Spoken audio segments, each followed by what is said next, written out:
नांग्या तलवारीचं पात नाचती मर्दानी खेळत भगवा झेंड्याचा बाल झेंडावर भरले गगन माझ्या राजाच्या नावानं घडली शिवराई होण ग उजळी गुलाल भंडारा उजळी गुलाल भंडारा शिवबाचा शंभूच्या नावानं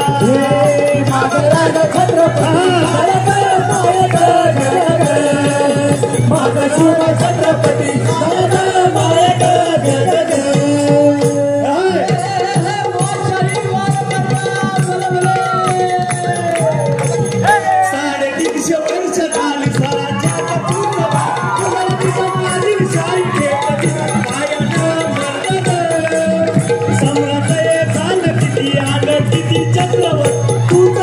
छत्रपती शिवराज माझा राजा शिवराज शिवराज छत्रपती झाला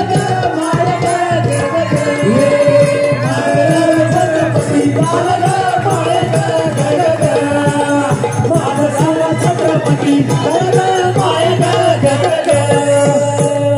शिवराज छत्रपती झाला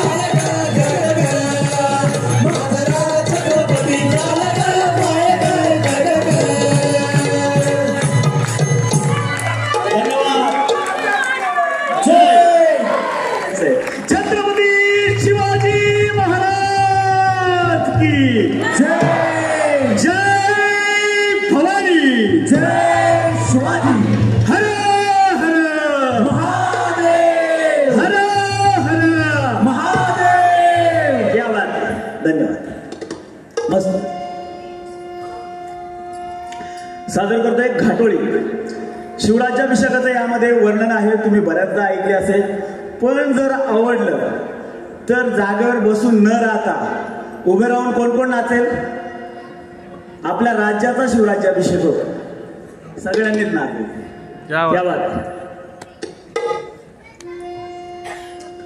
काळोखाच्या सारुड रातीला अनबाई ग पहाट पारीला उगवला सूर्यवर सह्याद्री रांगला अनवाहत घाटोळी दादाव थोरल्या धन्याला अनवाहत घाटोळी दादाव थोरल्या धन्याला आणि स्वराज्याचं तोरण बांधिलं शिवबानं राजानं आणि सोहळा मराठी मातीचा सण यो आला ग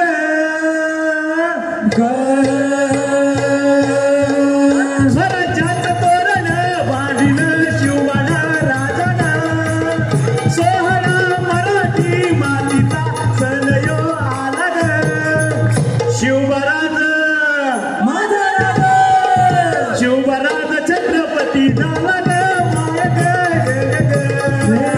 शिवराज छत्रपती छत्रपती हे पालखीत आलं कोण सोबती मावळ सरदार आणि 32 मन सिंहासन त्यावरी बैसल कोण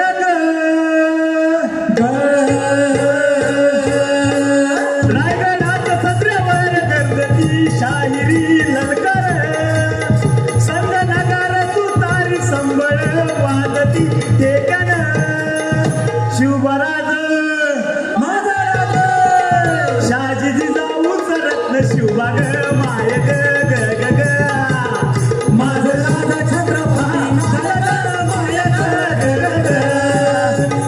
शिवा छत्रपती झालं माया ग ग ग अरे भगवा झेंड्याचं भाड गडावर फरलं ग ग ग आणि नंग्या तलवारीचं पात नाचती मर्दानी खेळत भगवा झेंड्याचं भाड गडावर फरलं ग ग ग माझ्या राजाच्या नावानं घडली शिवराई होड ग उधळी गुलाल भंडारा उधळी गुलाल भंडारा शिवबाच्या शंभूच्या नावानं हे माझं राजा छत्रपती झालं माया ग ग ग माझं शिवा छत्रपती झालं माया ग ग ग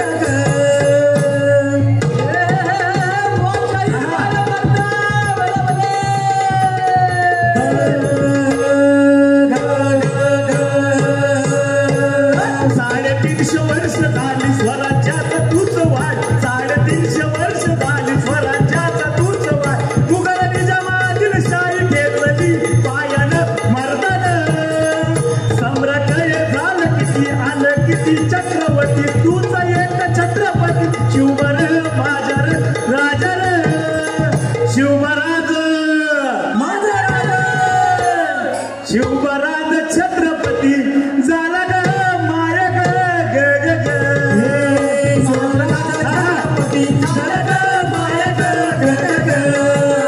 माझा शिवा छत्रपती झालं माया ग ग ग शिवराज छत्रपती झाला ग माया ग ग ग ग माझा राजा छत्रपती झालं माया ग ग ग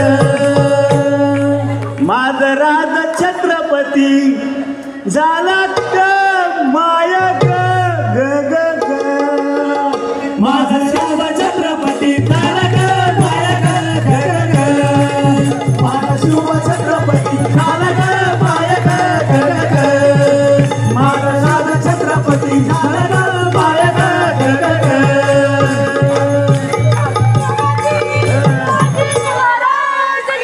जय जय भवानी जय शिवाजी जय भवानी जय शिवाजी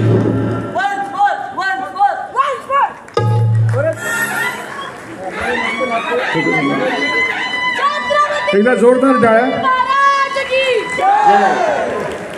धर्मवीर छत्रपती संभाजी महाराज की जय राजमाता जिजाऊचा हिंदू धर्म की वंदे मातरम ओम नमः पार्वती पते क्या बात आहे तुम्ही जेवढी एनर्जी दाखवाल तेवढ्या एनर्जीने आपल्या घराचा पत्रा बाहेर काढतो सगळे तयार आहेत ना आपल्या घराचा पत्रा बाहेर काढायला तयार आहेत ना क्या बात आहे पुन्हा कुठला अफजल खान आपल्या स्वराज्याकडे बघितला नाही पाहिजे त्याने क्या बात आहे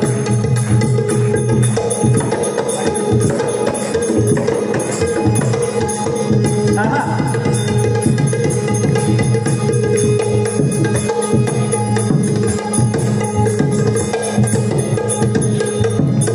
ओम नमो जय श्री जगदंबे नमन तुझांबे करुण प्रारंभे दफावर थाप तुंतुण्याचा दबावर थाप तुंतुण्याचा दबावर थाप तुंतुण्याचा जय रहा महाराष्ट्राचा प्राण जय हा महाराष्ट्राचा प्राण जय हा महाराष्ट्राचा प्राण शिवप्रभूचं गान गुणगान जी जी जी शिवप्रभूचं गात गुणगान जी जी शिवप्रभूचं गात गुणगान जी जी जी जी जी जी माझं नमन साधू संताला माझं नमन साधू संताला एकनाथाला ज्ञानेश्वराला तुकाराम गाडगे बाबांच्या गुरुचरणाला विराजी गुरुचरणाला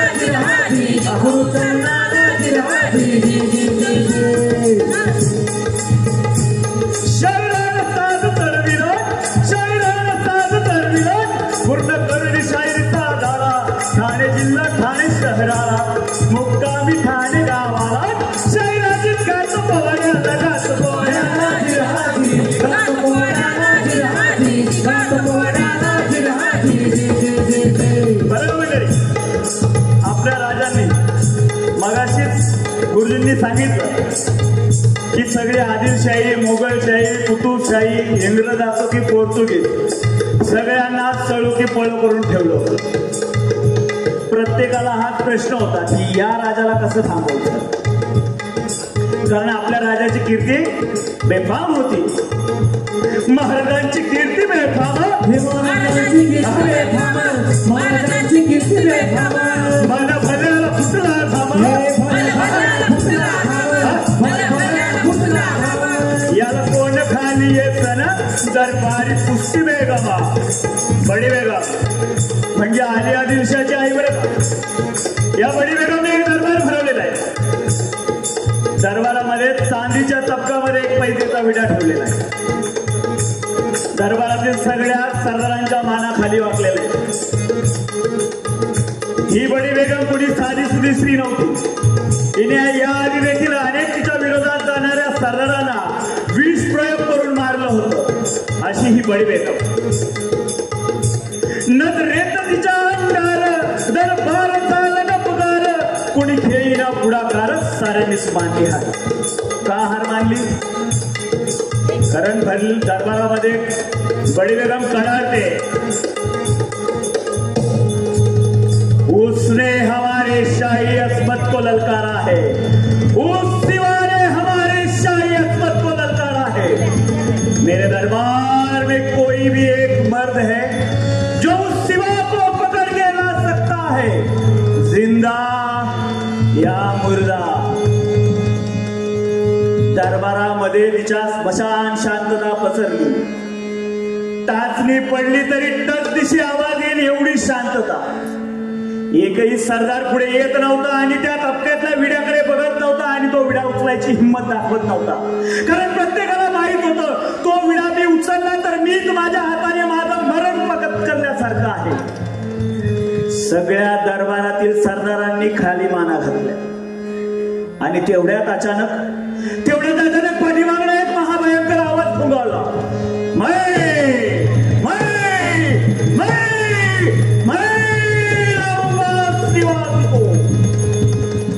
कोण हा सरदार, कोणाचा हा महाभयंकर आवाज? हे नाव त्याचं अफजल खान.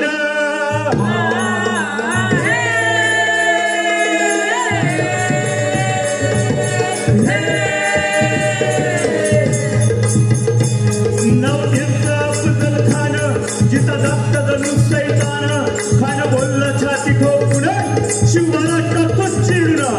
मरहवा सुभानअल्लाह. कौतिक झालं दरबाराचं त्या खानामध्ये. असा खान निघालाय कोणाला पकडायला? आपल्या छत्रपती शिवाजी महाराजांना पकडण्यासाठी. खान निघाला म्हणून आदिलशहानं त्याला एक हत्ती दिलाय. हा त्याला दिलेला पालखीचा हत्ती पुढे काही दिवसात मरण पावलाय. पालखीचा हत्ती मरण पावला म्हणजे आपल्या सरदाराचं काहीतरी बरं वाईट होणार, अशी बातमी सगळ्या अफजल खानाच्या सेनेमध्ये पसरली. अफजल खान स्वराज्यावर चालून निघण्यापूर्वी त्यांनी त्याच्या बायकांना मारून टाकलं होतं. आजही तुम्ही त्या ठिकाणी गेला तर खुनी बावडी म्हणून एक विहीर आहे, त्या विहिरीमध्ये म्हणतात डुबून मारा. आजही तिथं अनेक समाध्या आहेत त्यांच्या. आपल्या भाषेत समाज, त्यांच्या भाषेत कबर. तिथे गेले तर आजही बघायला भेटतं. असा हा अफजल खान छत्रपती शिवाजी महाराजांना जिवंत अथवा मृत पकडण्यासाठी निघालाय. तो कसा? केसरी गुहे समीप मस्त हत्ती चालला, मस्त हत्ती चालला, मस्त हत्ती चालला. केसरी गुहे समीप मस्त हत्ती चालला, मस्त हत्ती चालला, मस्त हत्ती चालला. खान चालला पुढे अफाट सैन्य मागुनी, अफाट सैन्य मागुनी, अफाट सैन्य मागुनी. उंट हत्ती पालख्याही रांग लांब लांबली, रांग लांब लांबली, रांग लांब लांबली. टोळधाड चालली स्वतंत्रता गिळायला, स्वतंत्रता गिळायला, स्वतंत्रता गिळायला. आणि मग असं या टोळधाडीनं काय केलं? हाहाकार माधवाला दिमाग टाकली.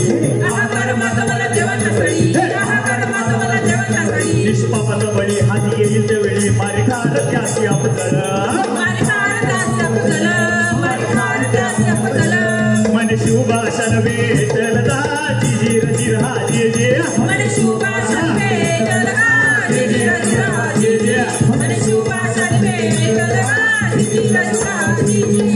खाण्यानं रस्त्यात येत असताना देवलं उद्ध्वस्त केली आया बहिणींची आबरू लुटली पलीकडे इंग्रज जो तो हेच बोलू लागला राजाची सेना मुळे बरोबर खाणारा कसा झोपणार काही लढबाबा होणार चिंतेत पंच सरदार आणि आता हा अफजल खान वाईला येऊन बसलेला इकडे आपल्या सगळ्या सरदारांमध्ये देखील भीतीचं वातावरण पसरलं होतं मावळ्यांमध्ये देखील भीतीचं वातावरण होतं कारण 40,000हून अधिकची सेना घेऊन हा अफजल खान स्वराज्यावर चालून आलाय आणि आपल्या स्वराज्याची सेना जेमतेम 10,000पर्यंत नवे नव्हते त्यापेक्षाही कमी आमने सामने लढाई शक्यच नव्हती सगळ्याकडे भीतीचं वातावरण पसरलं आणि मग अशातच राजाने काय केलं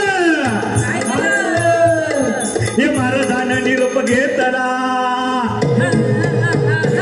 महाराजांना निरोप घेतला न दंडवत घातलं भवानी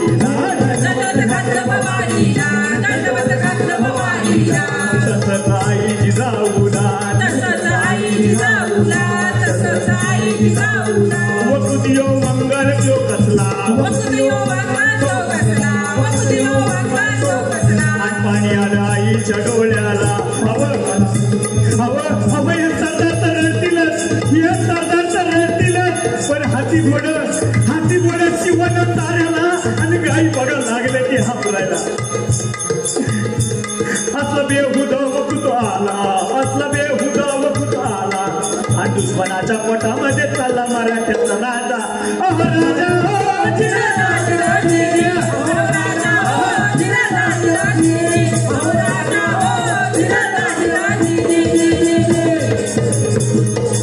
आणि मग असा हा अफजल खान स्वराज्यावर चालून आलाय आणि मग राजाने काय केलं हे राजा थोर बात त्याची न्यारी आपला राजा कसा होता राजा थोर बात त्याची न्यारी साऱ्या जिट्याची सावध भारी जिरहा जिरजी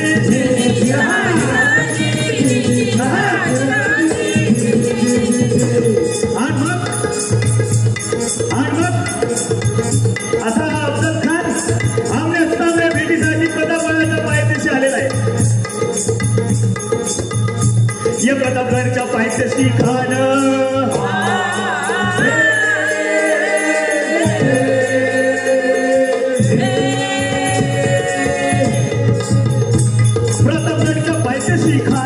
प्रतापगडच्या पायथ्याशी खानाला भेटून मान नाही त्याला जाण शिवाजी राजाच्या करामती त्याशी नाही जाणीव शक्ती करील काय कल्पना युक्तीची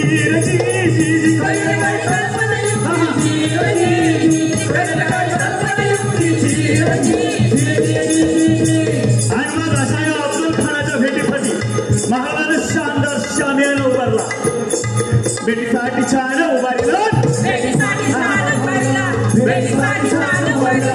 नक्षीदार शामियान्याला आणि मग अशा या शामियान्यात काना डौलत तारा सय्यद पंडा त्याच्या सगतीला शिवबाच्या संगती महाराज बरं का आपल्या राजाच्या संगतीत जीवामाला होता अहो म्हणतात ना होता जीवा म्हणून वाचला शिवा शिवबाच्या संगती महाराज आणि मग त्या शामियानामध्ये आपल्या राजाला पाहून त्यो खान म्हणतो कसा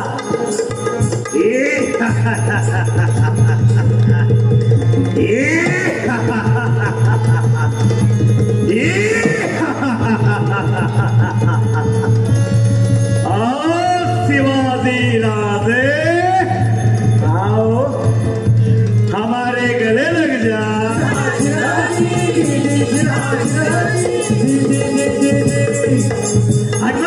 खानानं राजाला आलिंगन दिलं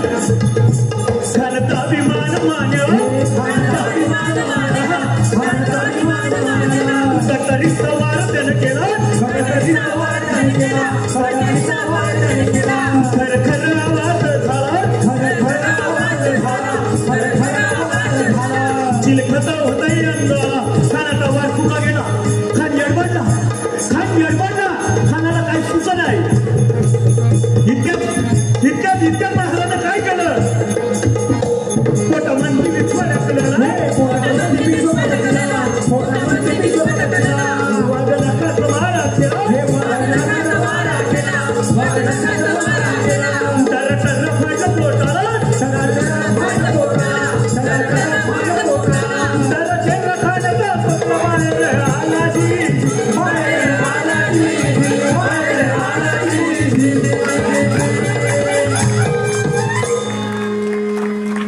या प्रतापगडचे युद्ध झाले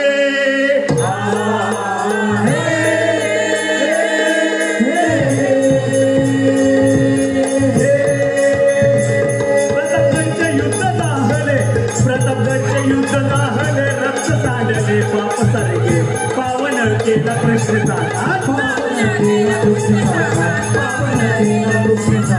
लावली गुलामीची हो वाट मराठी साहित्य मानला साधी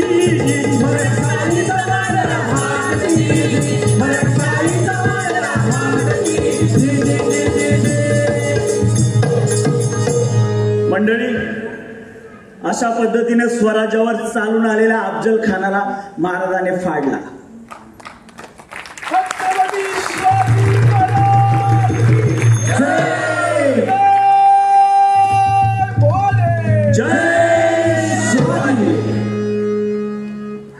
धन्यवाद शाहीर. धन्यवाद साहेब.